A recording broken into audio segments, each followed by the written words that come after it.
राम राम।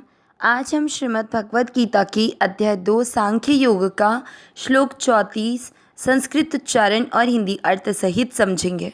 पहला चरण अ की मात्रा बड़ी लंबा खींचना है। अ की ती के ऊपर आधा र जो है उसको की के साथ करेंगे। अकीर्ति शब्द पुराने के बाद अनुस्वार आधा म। अकीर्तिम अनुस्वार को छोड़ना नहीं है। अकीर्तिम चापी पी की मात्रा छोटी लंबा नहीं खींचेंगे। चापी भू की मात्रा बड़ी थोड़ा सा उच्चारण में इसको लंबा खींचते हुए बोलना है। भूतानी मतलब अधिक समय देना है आपको इसका उच्चारण में। भूतानी पहला चरण रिपीट। अकीर्तिम चापी भूतानी। दूसरा चरण कथ दोनों अक्षर पूरे दोनों में अ मिक्स करेंगे। कथ ही के साथ आधा श यश फिर यश्य मात्रा के अंदर आधा न य के साथ कथयिष्यन् और त पर ई के मात्रा ती कथयिष्यन्ति। ते के बाद में अवग्रह लंबा खींचना है। ते को तेव्य आधा व य पूरे के साथ तेव्य या के साथ आधा म तेव्ययाम। दूसरा चरण फिर से कथयिष्यन्ति तेव्ययाम। पहला और दूसरा चरण साथ में। अकीर्तिम चापि भूतानि कथयिष्यन्ति ते व्ययाम। तीसरा चरण स के साथ आधा म संभावी त पूरा संभावित त के साथ आधा सत्तस संभावितस और य पूरा य में अ मिक्स करेंगे। संभावितस्य चा की मात्रा बड़ी लंबा खींचना है।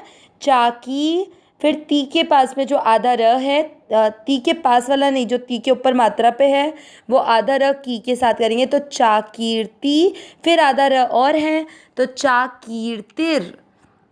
तीसरा चरण फिर से संभावितस्य चाकीर्तिर की मात्रा को खींचना है ती को नहीं क्योंकि की मात्रा बड़ी है तो चाकीर्तिर। चौथा चरण करेंगे अब मर दोनों अक्षर पूरी दोनों में अ मिक्स करेंगे। मरणा द में अ मिक्स करते हुए दति री आधे च के साथ य पूरा रिच्यते। चौथा चरण फिर से मरणा दति रिच्यते। तीसरा और चौथा चरण साथ में संभावितस्य चाकीर्तिर मरणा दति रिच्यते। पूरे श्लोक का उच्चारण एक साथ।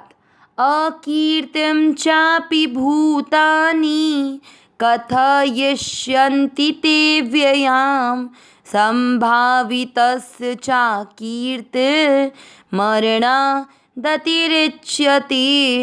एक बार फिर से अकीर्तिम चापि भूतानि कथयिष्यन्ति ते व्ययाम संभावितस्य चाकीर्तिर मरणा दतिरिच्यते।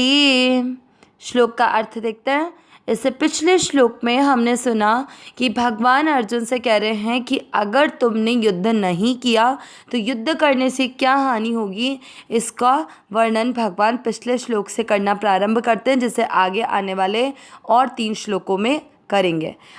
जिसमें भगवान ने बोला था कि अगर जो भाग्य से धर्म में युद्ध तुम्हें प्राप्त हुआ है जिसके लिए तुम्हें अपने आप को भाग्यशाली समझना चाहिए, अगर फिर भी तुम इस धर्म में युद्ध को ऐसा समझ रहे हो कि इस युद्ध को करने से तुम्हें पाप का भोगी होना पड़ेगा और इस कारण तुम युद्ध नहीं करोगे तो तुम्हारा धर्म और कीर्ति का त्याग करके तुम पाप को प्राप्त होगे। क्योंकि क्षत्रिय होने के अनुसार तुम्हारा धर्म है कि जो युद्ध तुम्हारे सामने आए उस कर्तव्य कर्म का स्वार्थ अभिमान और फल की इच्छा का त्याग करके तुम्हारे द्वारा पालन किया जाए। परंतु फिर भी तुम इस धर्म में युद्ध को नहीं करते हो तो अपने धर्म का त्याग करने से तुम अपकीर्ति को प्राप्त होगे। अब आज के श्लोक में इसी कड़ी में भगवान क्या कह रहे हैं। अकीर्तिम यानी अपकीर्ति का चापी में 2 शब्द हैं च धन अपि। च यानी और अपि यानी भी भूतानि यानी सभी प्राणी कथयिष्यन्ति यानी तुम्हारी कथयिष्यन्ति यानी कहेंगे। क्या करेंगे? यहाँ पर निंदा करेंगे से मतलब है। तेव्ययाम, तेव्ययाम में अवग्रह है तो अवग्रह से अव्ययाम बन जाएगा, तो ते धन अव्ययाम। ते यानी तेरी और अव्ययाम यानी सदा रहने वाली। अव्यय यानी जिसका कभी भी नाश नहीं होता है, खर्च नहीं होगी, तो जो सदा रहने वाली है। संभावितस्य यानी सम्मानित मनुष्य के लिए। चा कीर्तिर, आधा र, कीर्ति के बाद का विसर्ग कटने पे आया तो चा कीर्ति ही, चा कीर्ति ही को विभाजित करेंगे तो क्या बना? च धन अकीर्ति ही। च का अ और अकीर्ति का अ और अ मिलकर आ बन गया, इसलिए चा कीर्ति ही बन गया। च यानी और अकीर्ति ही यानी अपकीर्ति। इस दूसरे च का अर्थ यहाँ पर भी लिया जाएगा। मरणादति, तो देखिए ये कैसे बनेगा? मरणादति रिच्यते मतलब मरणात् प्लस अतिरिच्यते। मरणात् यानी मृत्यु से, अतिरिच्यते यानी उसकर भी बढ़कर दुखदाई होता है। अर्थ क्या निकला पूरा? और सब प्राणी भी तेरी सदा रहने वाली अपकीर्ति का कथन करेंगे, मतलब तेरी निंदा करेंगे। वह अपकीर्ति सम्मानित मनुष्य के लिए मृत्यु से भी बढ़कर दुखदाई होती है। इस अर्थ को थोड़ा सा और क्लियर करके समझेंगे कि भगवान ने बोला था अगर जो धर्म में युद्ध तुम्हें भाग्य से प्राप्त हुआ है उसमें तुम युद्ध नहीं करते हो तो तुम पाप को प्राप्त होगे। लेकिन उसके साथ साथ और क्या होगा तुम्हारे साथ कि जितने भी सभी प्राणी है, कौन कौन से प्राणी?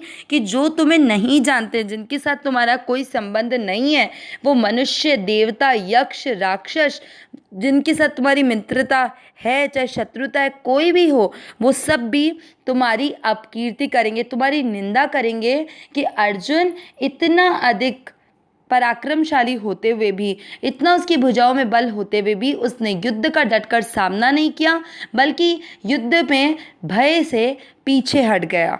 तो इस तरह तुम्हारा क्षत्रिय होते हुए भी तुम निंदा के भागी बनोगे, तुम्हारी कायरता लोगों के सामने प्रकट होगी। और फिर भगवान बोल रहे हैं कि एक अपकीर्ति, जो ये अपकीर्ति तुम्हें सबके द्वारा मिलेगी एक सम्मानित मनुष्य के लिए, क्योंकि अर्जुन जो है वो, अर्जुन को सब लोग धनुर्धर, श्रेष्ठ धनुर्धर मानते हैं।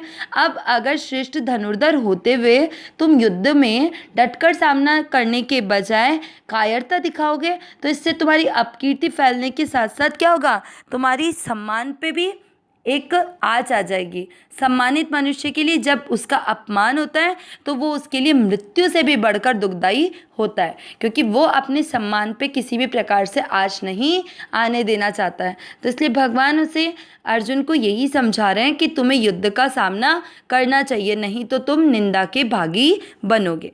अविनाशी सहज सुखराशि, हे नाथ, हे मेरे नाथ, मैं आपकी शरण में हूँ, आप कृपा करें, मैं आपको भूलूँ नहीं। नारायण नारायण नारायण नारायण।